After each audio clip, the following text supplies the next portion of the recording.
انا زيزو ده لو طلب من جمهور الزمالك ان احنا ندفع له من جيبه، قسما بالله انا ما بكذب، احنا هنديله كل مرتبنا وهنديله كل جنيه داخل في جيبنا ليه هو مخصوص عشان خاطر يجدد في نادي الزمالك. الزمالك يدفع على اي حد، جمهور الزمالك ده يدفع على اي حد، بس احنا نادي الزمالك ما بيوقفش على لعيب. وايه اللي هيخلي زيزو يمشي؟ مشكلة ابوه. احنا عملنا امام، عملنا كهربا، حد كان يعرفهم؟ انا مش هتكلم على امام عاشور لانه هو مش لعيب في فريقي، وانا مش حابب ان انا اعلق عليه في اي حاجه. الزمالك بيعمل اي حد، واللي يجدد اهلا بيه، واللي يمشي يلا يا غور.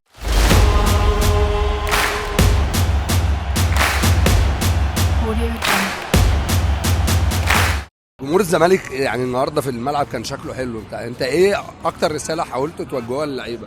هي اكبر قضيه احنا بنتكلم فيها، اكبر قضيه شغله الدنيا دلوقتي هي قضيه تجديد احمد زيزو. هي دي اهم قضيه بالنسبه لنا ودي اكتر حاجه شغلنا دلوقتي. انا عايز اقول بس رساله لاحمد سيد زيزو، انت من جمهور الزمالك، هو اللي عملك، هو اللي جابك، انت جاي مبطل كوره، جاي بقالك سنتين ما لمستش كوره، فاحنا اللي عملناك واحنا اللي لسه هنعمل غيرك زيك واكتر بكتير.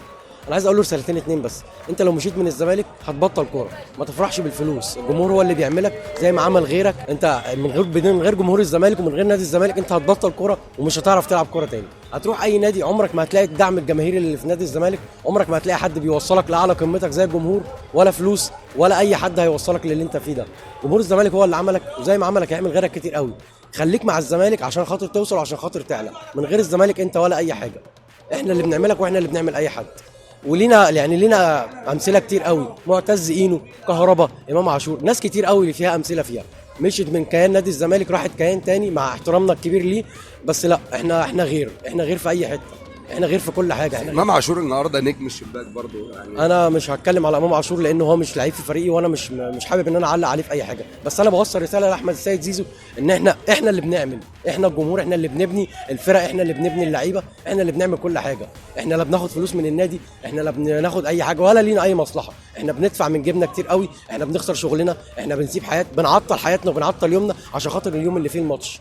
فيا زيزو لو ما جددتش هتخسر كتير قوي، والله هتخسر كتير قوي. انا زيزو ده لو طلب من جمهور الزمالك ان احنا ندفع له من جيبه، قسما بالله انا ما بكذب، احنا هنديله كل مرتبنا وهنديله كل جنيه داخل في جيبنا ليه هو مخصوص عشان خاطر يجدد في نادي الزمالك. احنا زي ما بنحبه تمام، وهو لو ما حبيناش وادانا نفس الحب ده مش هينفع نكمل ولا هينفع هتدفع لزيزو من جيبك قسما الشخصي؟ بالله ورحمه والدي المتوفي انا ما بكذب، لو طلب ان انا ادفع له من جيبي عشان خاطر تجديده هدفع له ومش هبخل بجنيه ومش هفكر لحظه. ليه؟ لان انا عندي شرف وانتماء قضيتي اللي هي نادي الزمالك. انا لو جبت اي حد من الشارع وجاب او عنده انتماء للزمالك بدل زيزو ولعب وهيديني، انا هشيل شبشبه على دماغي من فوق.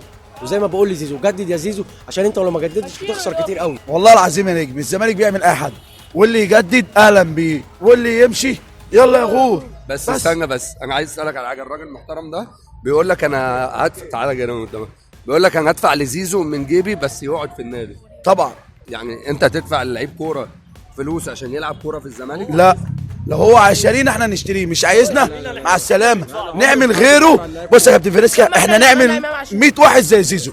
معلش انا اسف، احنا عملنا امام، عملنا كهربا، حد كان يعرفهم؟ امام انت جابه منين؟ جابه من حرس الحدود، كان عايز صغير نجمته عملته نجم كبر على حس مين؟ على حس نادي الزمالك. زيزو حد كان يعرفك؟ لا، جاي من بره. مين اللي عملك الزمالك؟ مين اللي صنعك جمهور نادي الزمالك؟ عملنا مين؟ مين اللي خلاك افضل لاعب؟ هو جمهور الزمالك. عارف عملنا مين تاني؟ عملنا جوميز بالونه نفخها ناصر منسي، هيروح هناك مش هياخد اي حاجه وهيدور على فرقه تاني زي الزمالك وشعبيه جمهور الزمالك. ايه اللي خلى جوميز يمشي؟ خلى جوميز يمشي؟ فلوس. واللي مشكلة هيخلي الكوره في زيزو مصر ايه؟ يمشي؟ أبوه. فلوس. ابوه ايه اللي ضيع الكوره هنا؟ فلوس. تعالى بره بص كده على اللعيبه الاوروبيه، اللعيبه الانجليزيه، لا ناس تلعب الاولى كنت الاولى كنادي الزمالك كنت تجدد لزيزو ولا تدي جوميز؟ لا اجدد لزيزو. انا زيزو عندي رقم واحد. يعني تمشي قائد المركب. انا لو انا قعد جوميز، زيزو عايز يمشي اعمل غيره. انا هقعد جوميز. ليه بقى؟ عندي بديل. جوميز لما مشي الزمالك اتأثر ماتش والتاني والتالت والرابع والخامس والعاشر. لا معلش اللي قاطع كلامه، الزمالك ما تاثرش، الزمالك عمره ما اتاثر بمدرب. جوميز خلانا نلعب كوره، جوميز خلى الزمالك لعب كوره فعلا، لا كوره من ايام فريرا. ايوه انت ما شفتش بعد فريرا كوره. وجه رساله لزيزو. زيزو عايز تجدد لو ما جددتش يا زيزو هتخسر نفسك وهتخسر جمهور نادي الزمالك وانت الندمان. وبص لامام ليه؟ ارجع كده بص لامام عاشور وبص الكهرباء، ايه اللي حصل لهم؟ هم في نادي كبير، نادي الاهلي على دماغنا من فوق، احنا جمهور الزمالك نحترم اي حد، بس انت يا امام مشيت، ايه اللي حصل؟ وقعت. انت يا كهرباء مشيت وقع ازاي؟ كهربا مفيش دعم. ايه كهربا امام عاشور مفيش حد بص عشان ما نضحكش على بعض. امام عاشور لعيب كوره محترم، احنا جمهور الزمالك ما بنغلطش، بس انت يا امام خسرت جمهور الزمالك اللي عملك، خسرت نادي الزمالك اللي صنعك. معلش انا اسف، تقدر تقول لي ايه الفرق بين جمهور الزمالك وجمهور النادي الاهلي؟ جمهورين كبار. لا انتماء وبطولات. اتنين كبار صح. هات اصغر واحد كده زملكاوي وهات اكبر واحد مع احترامي ليه اهلاوي وقول له كده تعرف ايه عن ناديك؟ ما اعرفش حاجه. بياخد بطولات. طب يا عم يعني ايه بياخد بطولات؟ هات عيل صغير كده قول له تحب نادي الزمالك ليه؟ يقول لك عيش. مين اكبر قلعه رياضيه في مصر؟ الزمالك. ليه؟ عشان الجمهور ده جمهور وافي. ما انا فيش بكلمك اكبر قلعه، ما قلتلكش مين احسن جمهور في انا برد مصر. عليك انا في السؤال ده. الزمالك اكبر قلعه رياضيه في مصر، لان انا الوحيد اللي في مصر اللي بتحارب من لجنه حكام، بتحارب من اتحاد بعيد عن نظريه المؤامره. لا انا لو ما قلتش ان انا عايش نظريه المؤامره ابقى انا فعلا عايش نظريه المؤامره. حط ريال مدريد في ظروفي وفي اللي بيتحط فيه نادي الزمالك وما نزلش درجه رابعه ابقى انا ما بفهمش. يا راجل ده في وزير قاعد مع لعيب. اسالك انا بقى سؤال ترد عليا فيه. هو في وزير يروح لرئيس مع نادي احترامي مع احترامي يلعب وما يلعبش. ما انا بقول لك هو ده عمل كده برضه. الوزير قاعد مع لعيب عشان يجدد للزمالك. والوزير ده برضه راح لرئيس النادي خالد عبد العزيز، مش خالد عبد العزيز وزير الشباب والرياضه قاعد مع فرجاني سياسي عشان يجدد. تمام. يبقى فين ايوه خالد عبد العزيز. طب اسالك سؤال. ماتش الزمالك الماتشين اللي فاتوا اللي اتعادل فيهم بتاع سيراميكا الماتش اللي فات ماشي بتاع طلائع الجيش، الزمالك اتظلم ولا ما اتظلمش؟ اتظلم طبعا. اتظلم. ماتش المصري والاهلي المصري اتظلم ولا ما اتظلمش؟ في ضربه جزاء على الشناوي. ضربه جزاء على الشناوي. استفدت ايه لما انت قلت لي فيه؟ فين اتحاد الكوره؟ الاخطاء بتبقى فين لجنه الحكام؟ فين الراجل اللي انت جابه من بره حكم دولي عشان يعلم الحكام المصريه؟ النيابه بقى عن كده اللي انت هنا في مصر ضايع كروي، ضايع تحكيمي، ضايع في كل حاجه فيها كوره. رئيس اتحاد الكوره اللي جاي جديد راح اجتمع مع نادي واحد بس من ال 18 نادي. ليه؟ انت رئيس الانديه كلها رايح تجتمع مع نادي واحد ليه؟ نادي واحد بس بعينه. بس انا عايز اسالكم سؤال، انتوا شايفين ان الزمالك مضطهد من الدوله؟ انا لو ما قلتش ان انا عايش نظريه المؤامره ابقى انا اول واحد بظلم نفسي. حط نفسك في ظروفي كنادي اهلي او كاي نادي تاني او كاي نادي في العالم، حط نفسك في ظروفي ايقاف كده تمام، مستحقات لعيبه، اي حاجه بتحصل لي من اضطهاد لحكام، من اضطهاد لرئيس المفروض اتحاد الكوره يدفع لك لا ما يدفعليش حاجه، بس انا عايز المعامله تبقى بالمثل على ال 17 نادي، زي ما بتعاملني عامل اي نادي، زي ما بتعاملني عامل اي نادي، زي ما بيحصل في اي نادي تاني اعمل معايا. انا مش طالب اي حاجه، انا مش طالب ان انت تميزني عن حد، انا طالب ان انت تديني العداله بس عداله تحكيميه، عداله في كل حاجه. انا مش بقول لك بتتظلم في الدوري المصري. طبعا بتظلم في البطولات القاريه ما بتبقاش بتظلم، وهو اللي حصل في الاتحاد الافريقي. ليه ما تظلمش؟ عشان في عداله. ما يعرفوش يعني ايه زمالك ويعني ايه اهلي. ليه؟ طب انت مش موجود ليه؟ مش موجود في ايه؟ اديني حق هنا وهتلاقيني موجود في كاس العالم للانديه، وهتلاقي اسم نادي الزمالك ده في اي حته يخوف اي فريق. والله العظيم زي ما بقولها لك، اديني العداله في مصر، الزمالك مش هيسيب بطوله واحده لاي نادي. واقول لك على حاجه بقى، يعني احنا زملكاويه، ادي العداله فريق زي الاسماعيلي، ادي العداله لفريق زي طلائع الجيش، ادي العداله لفريق زي حرس الحدود. ليه الاهلي ما يروحش يلعب الاتحاد في الاسكندريه؟ ليه الاهلي ما يروحش للمصري بورسعيد؟ عشان اللي حصل. ما كل اللي انت حصل كجمهور الزمالك ماشي الله يرحمهم. ليه الاهلي ما يروحش يلعب الاسماعيلي في الاسماعيليه زي ما انا ما بروح؟ فين العداله؟ عشان نفس الخط يا كابتن. ايه خط؟ نفس الخط. الزمالك يروح؟ يعني انت مش بايع على الجمهور ده، بايع على جمهور النادي الاهلي؟ بس انتوا في توأمه ما بينكم وما بين جمهور ايه التوأمه؟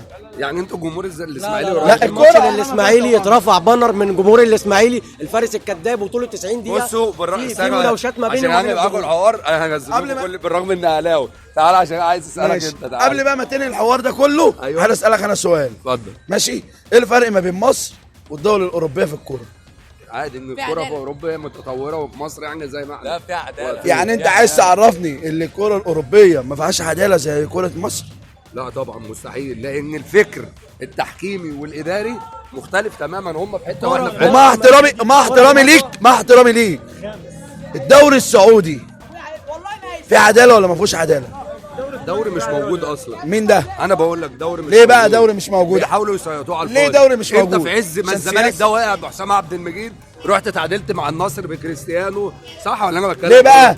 عشان إحنا كان في أقوى عداله هناك، عشان هم اللي اتعادلوا معايا، ما تقوليش انا اتعادلت. والله بص، هو زيزو لعيب كبير اي نعم وكل حاجه، والجمهور كله بيحبه، ما فيش اختلاف عليه ان هو لعيب امكانياته كبيره. بس احنا نادي الزمالك ما بيوقفش على لعيب. عايز يجدد احنا اللي هنعليه، مش هو اللي بيعلي نادي الزمالك. عايز يجدد اهلا وسهلا بيه، مش عايز يجدد خلاص. ما كل نادي لازم يبقى ليه سقف، لازم يبقى فيه سقف رواتب. مش هاجي انا استلف فلوس عشان اديك 100 مليون جنيه. مفيش لعيب في الدوري المصري كله يستاهل اكتر من 10 20 مليون جنيه. انت مع تجديد زيزو ولا لا؟ والله ده حسب النادي، حسب النادي ما يقول. طب انت شايف ايه؟ النادي بيقفش على حد خالص. زملكاوي؟ اه زملكاوي، كنت بلعب في نادي الزمالك. انت شايف ان زيزو طالب مبلغ كبير على نادي الزمالك؟ ليه؟ ليه يعني يا أستاذ؟ ليه؟ ده عبد الله السعيد احسن لعيب في مصر، مش زيزو بقى. عبد الله السعيد اللي بيفهم كرة احسن لعيب في مصر. طبعا. زيزو مين؟ ايه زيزو؟